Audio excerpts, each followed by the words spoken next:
ठीक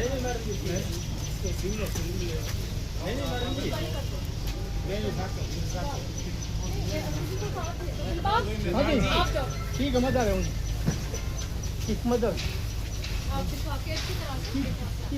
कैबिनेट मंत्री श्रुति चौधरी ने 42 गांव को 42 ट्रैक्टर दिए हैं। इनकी राशि लगभग 3 करोड़ रुपए है। साथ में ट्रैक्टर के टैंकर भी दिए गए हैं। तो पानी के इन टैंक को पाकर के गांव वाले गदगद थे। उसके साथ साथ बंसीलाल की पोती ने इंसानियत का परिचय भी दिया है। उनके एक सिक्योरिटी गार्ड को जब चोट लग गई खिड़की ओपन करते वक्त, तो श्रुति चौधरी ने खुद अपने कार्यकर्ता को भेजा उनके इलाज के लिए हॉस्पिटल। हालांकि सिक्योरिटी गार्ड बार बार मना कर रहा था कि कोई ज़्यादा चोट नहीं है, लेकिन फिर भी उन्होंने इसको सीरियस लिया। इससे ये समझ आता है कि उनके अंदर इंसानियत किस तरीके से भरी है। उसके साथ साथ जब उनसे कांग्रेस का सवाल पूछा गया तो उन्होंने कहा कि कांग्रेस अब तक कहाँ थी जो अब अपने सेशन चला रही है कार्यकर्ताओं को जोड़ने की। राम जी योजना पर जब सवाल पूछा गया तो उसकी तारीफ के पुलिंदे भी श्रुति चौधरी ने बांधे हैं। फिलहाल आप सुनिए उन्होंने क्या कुछ कहा है। करीब 42 गांव हैं हमारे जिले के और करीब 3 करोड़ रुपए की लागत से वाटर टैंक्स, बड़े छोटे ट्रैक्टर्स और ये सारे के सारे यहाँ पे दिए गए हैं। और इसलिए यहाँ पे अभी आप देख रहे हो कि किस उत्साह के साथ अभी ट्रैक्टर भी शुरू किया। सारे के सारे वो पंचायतों में दिया जाएगा। बीपी जी राम जी को लेकर के भी आज कार्यशाला हुई है, क्या कहेंगे इस योजना को लेकर के, कैसे कैसे आगे बढ़े? देखिए, हर सरकार का दायित्व है और खासतौर पे ऐसी सरकार का जो जमीन पर रहकर कोशिश हमेशा एक जारी रहती है कि जो योजना है उसका विस्तार हो, उसको बेहतर करा जाए। और उसी तरीके से इसका रूप जो है और बेहतर किया गया है, इसका लाभ और बढ़ाया गया है। लाभार्थी के लिए भी, जहाँ पे 100 दिन की गारंटी से 125 दिन को बढ़ाया गया है। और एसेट्स क्रिएट करने के लिए भी, जहाँ पे पहले सिर्फ एक गड्ढे कभी कभी खोद के उसकी जस्ट खाना को पूर्ति करा करते थे, ताकि ये योजना की ताकि जो मेहनत करी जा रही है उसको जमीन पर वो साकार रूप से अच्छी तरीके से वो चीजें भी बन पाए, एसेट्स और इंफ्रास्ट्रक्चर के रूप में वो बन सके सरकार के लिए और लोगों की सुविधा के लिए। तो ये वो किया गया है और इसका तो बल्कि और हमें अभिनंदन करना चाहिए और धन्यवाद करना चाहिए माननीय प्रधानमंत्री जी का। वो आरोप लगा रहे हैं कि उसके ऊपर वो भार पड़ेगा, जो बजट का भार। देखिए, ज्यादातर जितनी भी जो सेंट्रल स्कीम्स हैं वो 60-40 के रेशियो पे वैसे ही होती हैं। तो ये एक हर फेज होता है, इसका स्कीम्स का भी फेजेस होते हैं। जब वो पहली तरीके से जब उसको लॉन्च किया जाता है फिर उसके फेजेस होते हैं।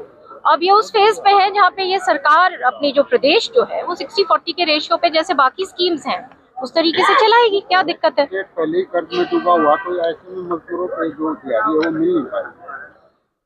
ये तो कांग्रेस पार्टी का तो काम है सिर्फ भ्रमित करना और सिर्फ हऊ करना। संविधान बदलने की बात कर रहे थे, चुनाव पूरा की पूरा घूम गए, भ्रमण कर गए, संविधान को लेके कुछ हुआ उसको भी आज के दिन बिल्कुल भूल गए कि जैसे कोई बात ही नहीं करी थी।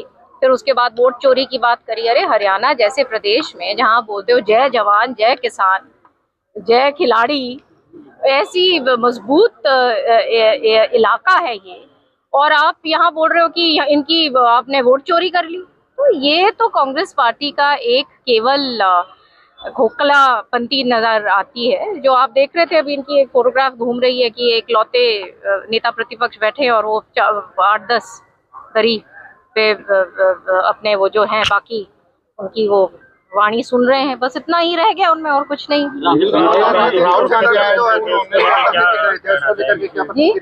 राहुल गांधी में जो गुरु मंत्र देके गए थे पार्टी को, क्या किस तरह से इसके ऊपर क्या टिप्पणी करनी है?